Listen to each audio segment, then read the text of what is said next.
ang mga Marcos, mancha na yung salitang magnanakaw sa kanila. Mahirap na yang burahin. Lahat ng pumanig kay BBM, kisa natin yan. Nakita niyo si Abalos? Isa din yuwi. Kumakandidatong senador. Anong klaseng may gulay? Sabi sa PRD, hindi ka lulusot. Abalos. Pag lumapit ka kay PRD, sabi mo PRD, sama ko sa nyo Putang ina, baka sinampal ka kaagad yan. Pero kay BBM, dahil nga pareho silang yuwi, ay siya, sige, wasok. Hindi mo kayang i-deny na bangag talaga si BBM. Bukod sa bangag, kasabwat din ng mga ng mga nakawan talaga. And nag-stop na kami sa pagsuporta dito sa bangag na presidenteng ito. Sinong matinong tao ang susuporta sa bangag? Sinong matinong Pilipino ang aayon sa ginagawa ng harapang-harapalang pagnanakaw ng administrasyon? Putang ina mo, ubos na yung pera ng bayan. Mabuti pa kayo Pagkatapos ng lahat ng ito, pwede kayong lumayas at mabuhay na ng maayos. Hanggang kaapu-apuhan yun, mabubuhay hanggat kahit hindi kayo magtrabaho. Paano yung mga Pilipino na ninakawan nyo? Can you imagine? 500 billion na ayuda. Para saan? Ang pangmasama nito, si BBM tahimik. Si BBM, wala siyang ginagawa. Yung harap-harapang pagnanakaw, wala siyang ginagawa. It's either hindi niya alam or alam niya pero kasabwat din siya. Hinahayaan niya kasi kasabwat din siya.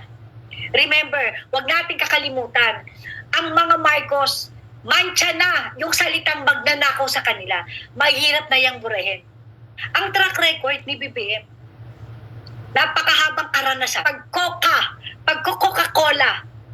Pero, kung ito, nasabi ko na to before, nung nakaraan lang. Pero, kung pagbabasihan natin, yung interview sa isang magazine ng banda na Rolling Stone, 1978 or 1979, si BBM noong mga panahon na yun is 25 or 26 years old lang. Nung sumama sa kanila si BBM ng halos 2 buwan, ang nag-supply sa kanila ng kilo-kilong Coca-Cola. Okay? Ilang taon na si BBM ngayon? 67 na. So halos 46 years. Halos 46 years na. Hindi natin alam kung anong edad talaga siya nag-start. Basta ang alam lang natin, 25. Dahil yun ay binasa ko lang sa interview ng Rolling Stone Band. Kung nag-start pa siya as mas batang edad pa dyan. Diba? Kung doon lang natin pagbabasehan, so 46 long years. So tama nga si Percy Lapid, ito ang kanyang track record. Well, ako I must admit na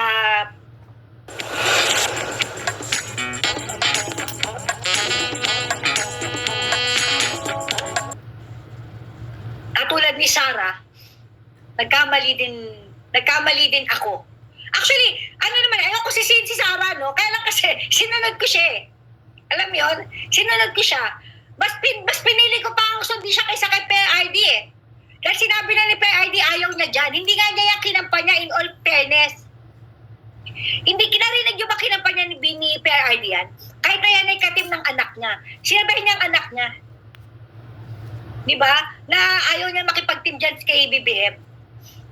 Weak leader nga tsaka sinabi niya may bagahe. Pero hindi ang kinampanya ni PRD. Kaya lang alam mas sinunod ko si Sara Magsisiman tayo huli na. Ang masakit lang, pag tulog mo mamayang gabi, pag gising mo, si Bangag pa rin ang nandyan. Si PRD, nainis ako. Okay, nainis ako kay PRD kasi ayaw niya patakbuhin si Sara na presidente kasi sabi ni PRD, tama lang isa na laging presidente sa kanila. And alam ni PRD yung stress at hirap ng maging isang presidente. Kaya nainis ako kay PRD. Pero alam mo yun, pero mahal ng mga Duterte ang Pilipino. Naniniwala ako sa kagustuhan ng taong bayan, tatakbo si Sara bilang presidente. Naniniwala ako dyan. Sa susunod na eleksyon, hindi na natin iboboto Itong mga taong ito. And again, yung, di ba nilabasan ni BBM yung yung kanyang senatorial slate? Susuportahan nyo ba? Yung mga taong sumusuporta kay BBM? Ako sa totoo lang gusto ko si Pia Cayetano. Okay? Pero umanib siya kay BBM. Nagdalawang isip ako.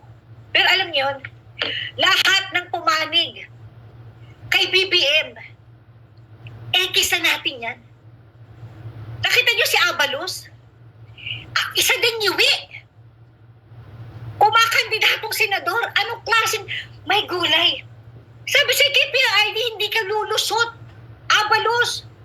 Pag lumapit ka kay PRD, sabi mo PRD, sama ko sa nyo Putang ina, baka sinampal ka kaagad yan.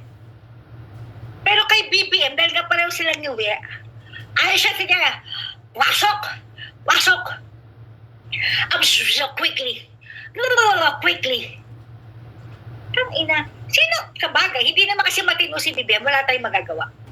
At kung di ba naman talaga hayop yang si BBM, hinahayaan niya, nai-impeach, na ipa-impeach ng mga kongresong wala namang sinabi sa boto ni Sara, maputang inang to. Kayo mga buwaya, kahit pagsamasamahin niyo yung boto niyo, hindi kaya abot sa 1/4 na boto ni BP Sara, yung maputang inang to.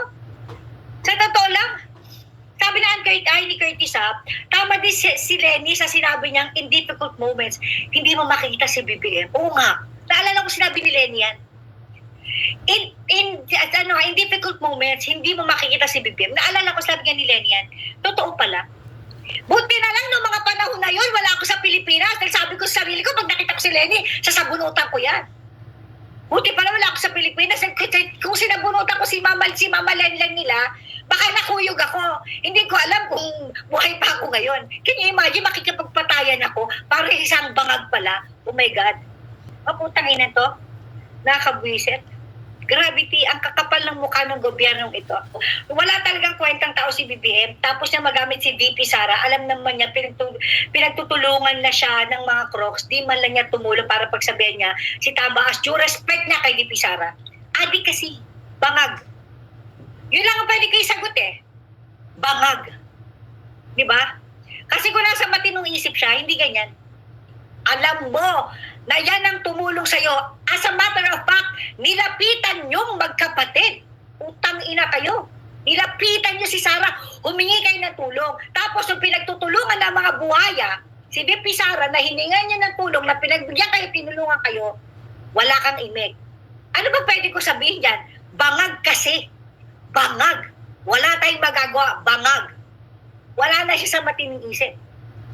Wala. Bangag Katulad dito si Atty. Vic Rodriguez, nagtrabaho ito kay BBM nang walang bayad. Bakit umalis si Victor Rodriguez? Kasi nga, nakikita niya na puro mga katiwalian ang gustong mangyari ng administrasyon na hindi niya sinang-ayunan. Kaya hindi sila magkusundo ni Lisa Marcos kasi ang gusto ni Lisa Marcos, itong i-appoint, ito. Ayaw nga ni Victor Rodriguez kasi puro mga tiwali, puro may mga record ng tiwali yung mga gusto ni Lisa Marcos. Kaya sila nagsimula Si Glenn Chong, binolja ko din dati si Glenn Chong kasi nga magkasama sila ni Majalica Jutang Jennifer.